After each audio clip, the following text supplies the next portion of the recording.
Hello दोस्तों, नमस्कार। ज्ञान गुरु एकेडमी पर आपका स्वागत है। आइए हम लोग कक्षा 11 का जो चैप्टर नंबर 3 देख रहे थे, प्लांट किंगडम। ठीक है, उस प्लांट किंगडम में हमने ये पढ़ लिया था अब तक कि जो एल्गा होता है, एल्गा का क्लासिफिकेशन देख लिया था। और एल्गा के क्लासिफिकेशन में ये पहला जो क्लासिफिकेशन हमारा क्लोरोफाइसी, ठीक है, यानी कि क्लोरोफाइसी को हम लोग कहते हैं बच्चों हरा शैवाल। क्या बोलते हैं इसको? हरा शैवाल बोलते हैं। ठीक है, यानी कि ग्रीन एल्गा बोलते हैं। आइए हम क्लोरोफाइसी के कुछ इंपॉर्टेंट कैरेक्टर देखते हैं और इन कैरेक्टरों को आप लोग अपने कॉपी पे नोट कर लीजिएगा। देखिए, प्रायः जो क्लोरोफाइसी के सदस्य होते हैं इनको हरा शैवाल कहते हैं। मैं जो इंपॉर्टेंट चीजें हैं उसको अंडरलाइन करते हुए चला हूं। आप पहला पॉइंट लिखेंगे कि प्रायः क्लोरोफाइसी के सदस्यों को हरा शैवाल कहते हैं। अब यह बात उभर के आती है कि हम लोग हरा शैवाल क्यों कहते हैं। तो चूंकि आप लोग जानते होंगे कि जितने भी हरे प्लांट होते हैं उनमें मुख्यतः क्लोरोफिल ए पाया जाता है और क्लोरोफिल ए पाया जाने के कारण ही वह हरे रंग के दिखाई देते हैं। ठीक है, तो नेक्स्ट पॉइंट में हम यही देख रहे हैं कि ये एक कोश की, देखिए यह कैसे हो सकते हैं, ये एक कोश की कॉलोनियल भी हो सकते हैं, यानी कि समूहों में इकट्ठा रह सकते हैं, तंतुमय हो सकते हैं। ठीक है, इसके बाद थर्ड पॉइंट हमारा कह रहा है कि क्लोरोफाइसी के सदस्यों में क्लोरोफिल ए एवं क्लोरोफिल बी, यहाँ पे एवं का मतलब यह होगा कि क्लोरोफिल ए एवं क्लोरोफिल बी पाया जाता है, जिसके कारण इनका क्या होगा कि रंग जो होता है बच्चों वो किस प्रकार का होता है, रंग इनका हरा होता है। तो थर्ड पॉइंट हमारा यही कह रहा है कि क्लोरोफिल ए एवं क्लोरोफिल बी पाया जाता है, जिसके कारण इसका रंग हरा होता है। ठीक है, आपने पहले भी देखा है कि इनको हम क्या बोलते हैं, हरा शैवाल बोलते हैं। और हरा शैवाल इसलिए बोलते हैं कि इसमें क्लोरोफिल ए और क्लोरोफिल बी पाया जाता है। थर्ड पॉइंट देखते हैं, आपके लिए बहुत ही इंपॉर्टेंट पॉइंट है कि क्लोरोप्लास्ट कैसा होता है, डिस्क शेप का होता है। डिस्क आप जानते होंगे कि आज से कुछ साल पहले, 2-4 साल पहले, अब भी लोग सीडी लाते हैं। ठीक है, तो उस सीडी को हम लोग क्या बोलते हैं कि जब अपने सिस्टम में लगाते हैं या सीडी डिस्क में लगाते थे तो उसको बोलता था कि नो डिस्क, यानी कि क्लोरोप्लास्ट जो होते हैं वो डिस्क शेप होते हैं, यानी कैसे होंगे हैं, गोल होते हैं। बात समझ आ रही है बच्चों, कैसे होंगे, गोल होंगे। अब ऐसे ना समझ लेना कि ये सीडी ही है, सीडी के जैसे ही गोल होंगे। ठीक है, इतनी बात समझिएगा। और देखिए, और किस प्रकार का हो सकता है, यह प्लेट, ठीक है, कैसा हो सकता है, प्लेट के शेप का हो सकता है अथवा कप के शेप का हो सकता है। अब यहाँ पे ये बात आप मत समझिएगा कि इस तरह का होगा। कप में ये घुंडी नहीं लगी होगी, बल्कि कैसा लगा होगा बच्चों, ये कप शेप इस तरह का दिखाई देगा। ठीक है, तो तीन चीजें यहाँ पे इंपॉर्टेंट दिख रही हैं कि क्लोरोप्लास्ट कैसा होता है, डिस्क शेप का हो सकता है अथवा प्लेट शेप का हो सकता है अथवा कप के आकार का हो सकता है। फिर कैसा हो सकता है, सर्पिल हो सकता है। सर्पिल समझते हैं, सर्प के आकार का।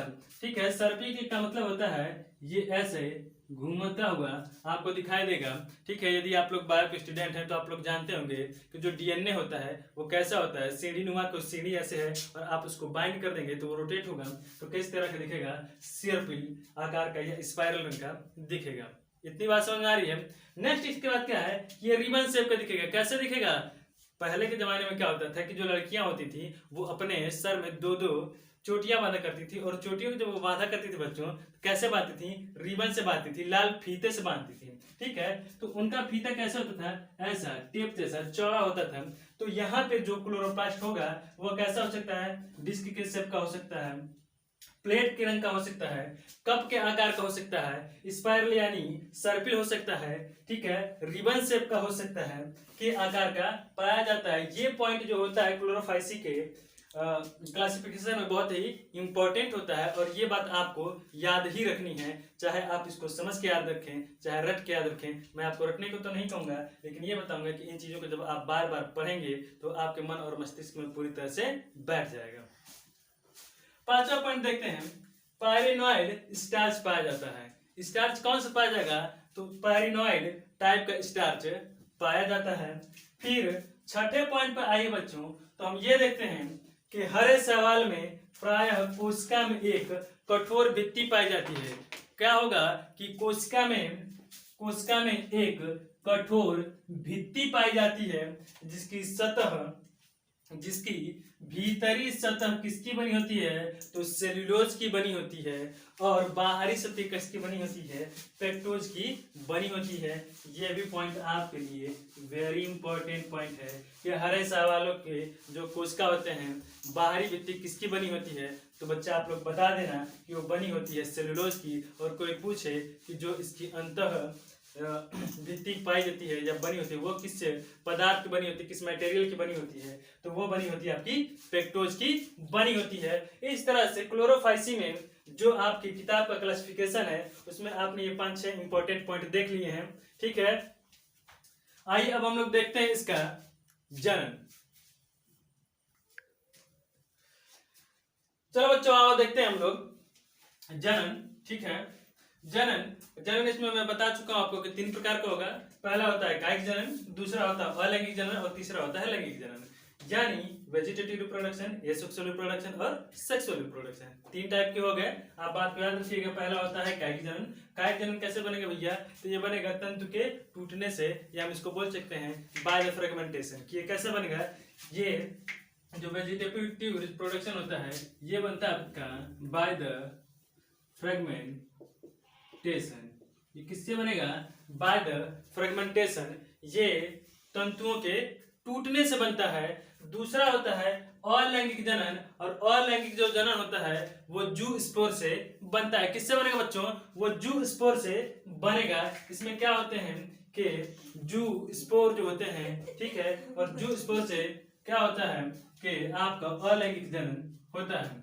तीसरा होता है सेक्सुअल रिप्रोडक्शन यानी कि लैंगिक जनन, और इस लैंगिक जनन में मैं आपको बता चुका हूं कि ये आइसोगैमस, एनआइसोगैमस या ओगैमस टाइप का होगा। यानी कि दो समान प्रकार के नर युग्मक या मादा युग्मक के मिलने से यदि वो बन रहा है तो उसको कहलाते हैं समयुग्मकी। और नर युग्मक यदि मोटाइल है, ठीक है, और क्या होता है जो मादा है, ठीक है, मादा युग्मक है वो बड़ा है, ठीक है, और जो मेल युग्मक है वो छोटा है। यदि दोनों को देखने पे आपको अंतर समझ में आ रहा है तो वो होता है आपका विषम युग्मकी। ठीक है, यानी कि एनआइसोगैमस। ठीक है, तो जो आप लोग समझ चुके होंगे कि कायिक जनन, कायिक जनन, अलैंगिक जनन और लैंगिक जनन 3 प्रकार का होता है। आइए बच्चों हम लोग देखते हैं क्लोरोफाइसी के एग्जाम्पल। ठीक है, तो पहला एग्जाम्पल जो होता है वो होता है क्लेमाइडोमोनास। कौन सा होगा, क्लेमाइडोमोनास होता है। दूसरा होता है एग्जाम्पल वॉलवॉक्स। कौन होगा, दूसरा होता है वॉलवॉक्स। तीसरा होता है यूलोथ्रिक्स, आप लोग देख लीजिए। तीसरा होता है यूलोथ्रिक्स। चौथा होता है बच्चों स्पाइरोगारा। क्या होता है, तीसरा होता है स्पाइरोगारा, और जो चौथा होता है वो होता है कारा। ठीक है, तो इस प्रकार से क्लोरोफाइसी के सभी इंपॉर्टेंट पॉइंट हमने आपको बता दिए हैं। आप लोग अच्छे से नोट्स तैयार करिएगा कि आप लोगों को दोहराते वक्त फिर से कोई दिक्कत न हो। ठीक है, आइए अब हम लोग चलते हैं अपने वर्गीकरण के सेकेंड पॉइंट में, यानी कि फियोफाइसी। फियोफाइसी को बच्चों हम लोग बोलते हैं ब्राउन एल्गा। ठीक है, तो आइए हम लोग देखते हैं अपना सेकेंड पॉइंट फियोफाइसी। अब जब लोग सेकेंड पॉइंट देखते हैं फियोफाइसी यानी कि भूरे शैवाल। कौन सा सेकेंड पॉइंट हमारे बच्चों, फियोफाइसी है। और फियोफाइसी में देखिए पहला पॉइंट ये है कि फियोफाइसी के जो भी सदस्य होते हैं वो मुख्यतः कहाँ पाए जाते हैं, मैराइन में पाए जाते हैं, यानी समुद्री आवास में पाए जाते हैं। पहला पॉइंट बच्चों आप लोग नोट करिएगा कि फियोफाइसी के सदस्य जो भी होते हैं भूरे शैवाल मुख्यतः समुद्र में पाए जाते हैं। ठीक है, सेकेंड पॉइंट लिखिएगा आप लोग, ये सरल शाखित तंतुमय से लेकर सघन शाखित हो जाते हैं। एग्जाम्पल यहाँ पे बच्चों आप चाहें तो आप लोग लिख सकते हैं कारा का। ठीक है, ये सरल से लेकर और ब्रांचेज हो जाती हैं, बहुत ज्यादा ब्रांचेज होती हैं, और जिसमें बहुत ज्यादा ब्रांचेज हो जाती हैं वो आपका होता है कारा।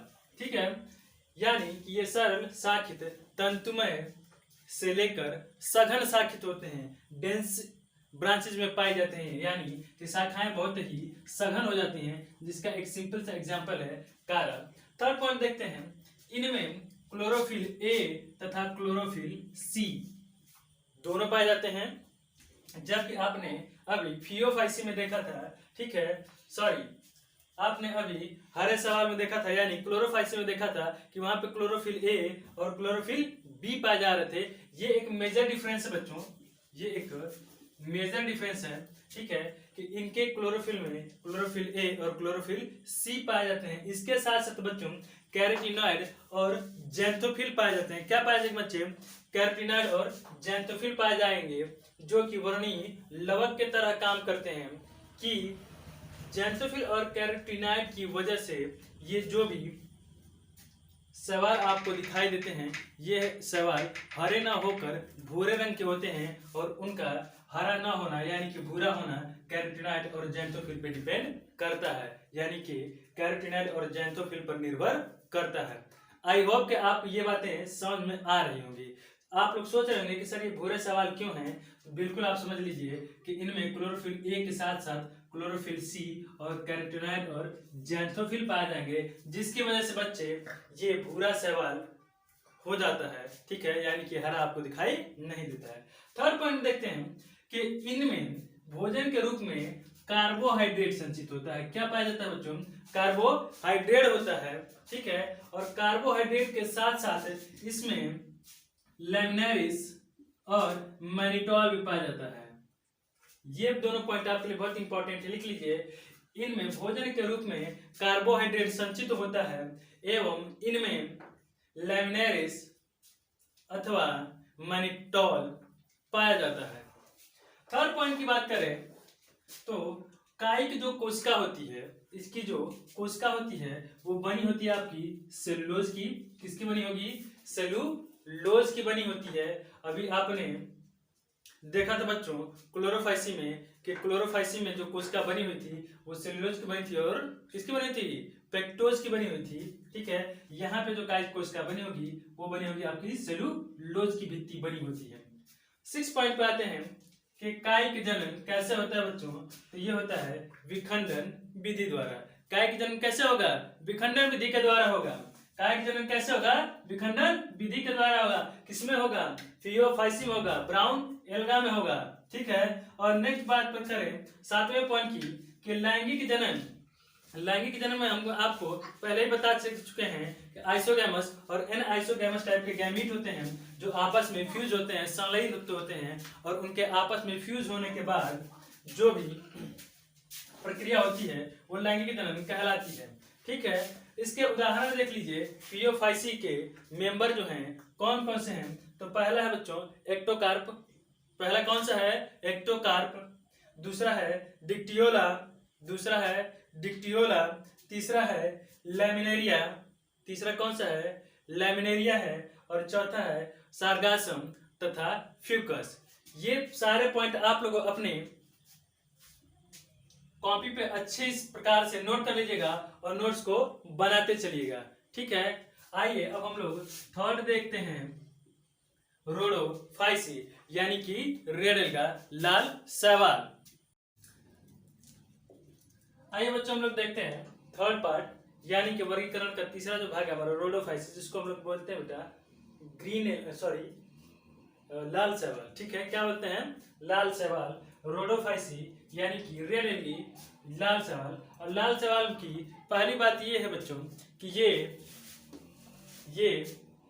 एक कोशिकी, ये कैसे होते हैं?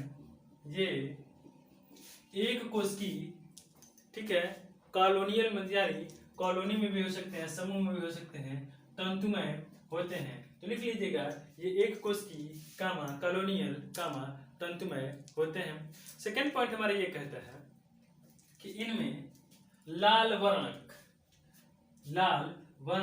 मतलब आर फाइकोएरिथ्रिन पाया जाता है।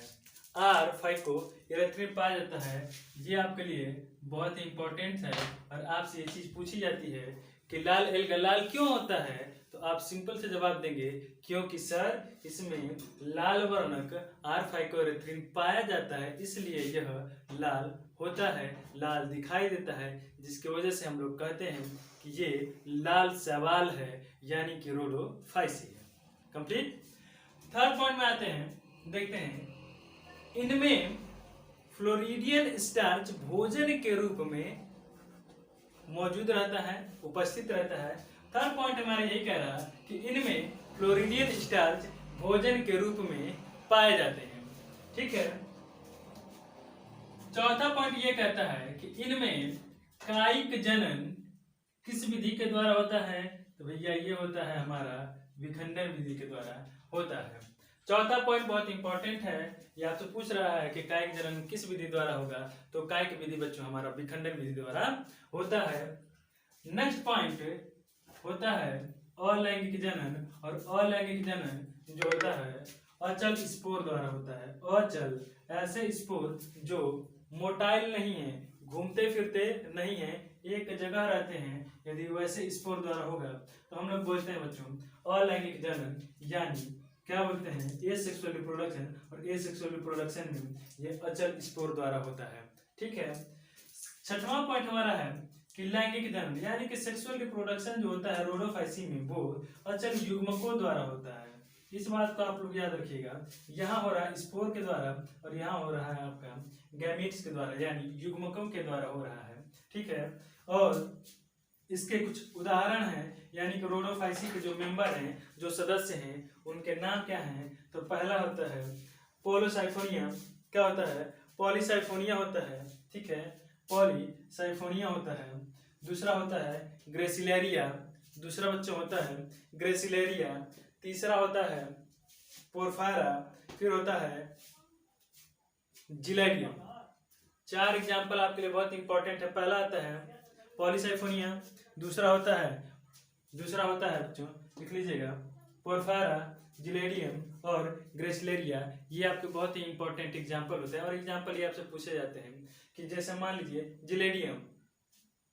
जिलेडियम किसका सदस्य है, लाल एल्गी का है, भूरे एल्गी का है, या हरे शैवाल का है। तो आपको एग्जाम्पल पे बहुत ध्यान देना है, एग्जाम्पल आपको याद रखना है, और किस एग्जाम्पल में ये किस वर्गीकरण का यानी किसका मेंबर है ये आपको याद रखना है। और आपसे पूछे जाते हैं बच्चों कि क्लोरोफिल या क्लोरोप्लास्ट किस शेप के पाए जाते हैं, तो क्लोरोप्लास्ट आपको याद रखने हैं। आइए ये तीनों चीजें समाप्त हो गई हैं, अब देखते हैं कि महत्वपूर्ण बातें या हमको क्या लाभ होते हैं एल्गा से। ठीक है, तो आइए एल्गा के हम लोग लाभ देखते हैं।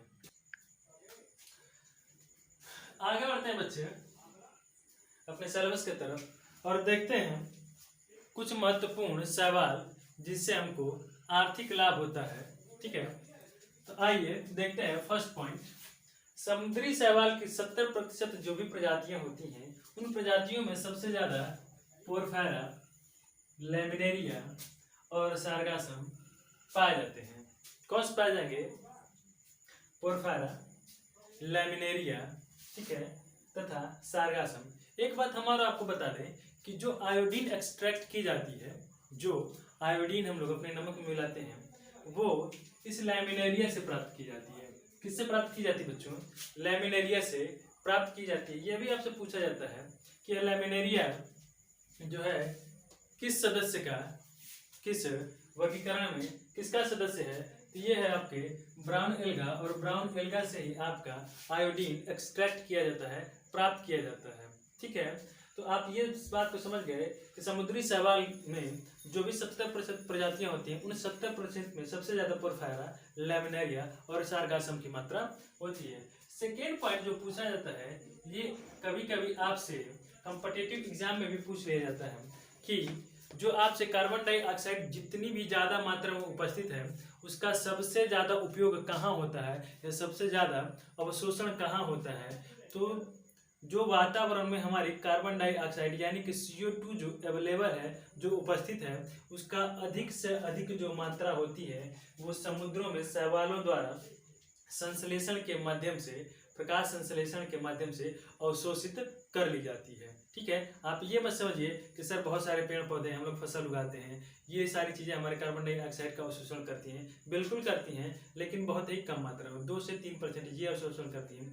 बाकी 60 से 70 या आधा से भी अधिक की मात्रा जो कार्बन डाइऑक्साइड की होती है उसको अवशोषित कौन करता है? तो समुद्रों में उपस्थित शैवाल कार्बन डाइऑक्साइड का अवशोषण करती हैं। ठीक है, नेक्स्ट पॉइंट पे चलते हैं। कैराजीन का उत्पादन, ये आपसे पूछा जाता है कि कैराजीन किससे प्राप्त किया जाता है? तो सिंपल सी बात है, कैराजीन का उत्पादन जो होता है ये किया जाता है आपका रेड एल्गी से। ये डायरेक्ट आपसे क्वेश्चन पूछे जाते हैं, प्रश्न पूछे जाते हैं कि कैराजीन हम किससे प्राप्त करते हैं। यदि मान लीजिए आपको वाइवा देना हो और आपका जो भी परीक्षक वो आपसे पूछता है, बेटा ये बताइए, आपके किताब से ही मैं प्रश्न पूछ रहा हूँ, कैराजीन किससे एक्सट्रैक्ट किया जाता है, किससे प्राप्त किया जाता है? तो सिंपल सा ऑप्शन आपका होना चाहिए कि कैराजीन का उत्पादन या कैराजीन को प्राप्त किया जाता है सर लाल शैवाल से। ठीक है, नेक्स्ट पॉइंट पे चलते हैं। जिलेडियम और ग्रेसिलेरिया, ये भी 2 पॉइंट हैं, ये भी एक्सट्रैक्ट किए जाते हैं। ठीक है, जिलेडियम और ग्रेसिलेरिया से प्राप्त किया जाता है एगार। क्या प्राप्त किया जाएगा बच्चों?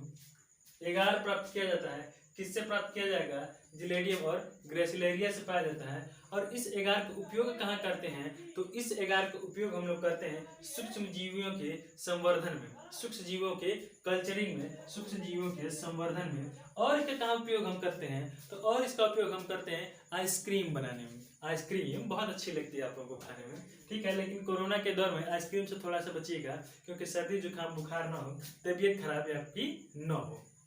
ठीक है, तो आइसक्रीम के जो हम लोग जमाते हैं, ठीक है, तो उसमें भी हम लोग किसका यूज करते हैं? एगार का उपयोग करते हैं। ठीक है, और जेली बनाने में, ठीक है, क्या बनाएंगे? जेली। आइसक्रीम और जेली तो सबको अच्छी लगती है। ठीक है, तो इसमें जिलेडियम और ग्रेसिलेरिया से प्राप्त एगार का उपयोग हम लोग करते हैं। आगे बढ़ते हैं अपने 5वें पॉइंट पे। अब बात करते हैं क्लोरेला और स्पिरुलिना की। क्या है? स्पाइरुलिना। ठीक है, ये जो हमारे हरे शैवाल होते हैं, क्लोरेला और स्पाइरुलिना हरे शैवाल हैं, और इनमें प्रोटीन की मात्रा प्रचुर मात्रा में पाई जाती है। प्रोटीन की जो मात्रा होगी वो बहुतायत में पाई जाती है। ठीक है, तो होता क्या है बच्चों कि आप लोगों ने सुना होगा कि बहुत से लोग होते हैं अंतरिक्ष में जाते हैं। अब आप ये दिमाग लगाइए कि अंतरिक्ष में जाएंगे तो सिलेंडर चूल्हा तो ले नहीं जाएंगे। ठीक है, कुछ ऐसा ले जाना चाहेंगे जिससे उनको प्रॉपर न्यूट्रिएंट्स, पोषण मिलता रहे। ठीक है, तो इनमें प्रोटीन की मात्रा बहुत अधिक होती है, जिसके कारण जो हमारे अंतरिक्ष यात्री होते हैं कैप्सूल के रूप में, अब ये मत सोचिएगा कि सर ने बता दिया कि क्लोरेला और स्पाइरुलिना तो सीधे गटागट खा जा रहे हैं, ऐसी बात नहीं बच्चों। ये इनको क्या करते हैं? मेडिसिन के रूप में लेके जाते हैं। ये आपको चीजें, स्पाइरुलिना की टैबलेट आपको मार्केट में भी खाने को मिल जाती है। ठीक है, तो क्लोरेला और स्पाइरुलिना एक कोष की हरे शैवाल हैं। ठीक है, और इनमें प्रोटीन बहुत अधिक मात्रा में मिलता है, जिसके कारण स्पेस ट्रेवलर यानी कि अंतरिक्ष यात्री इसका भोजन के रूप में उपयोग करते हैं।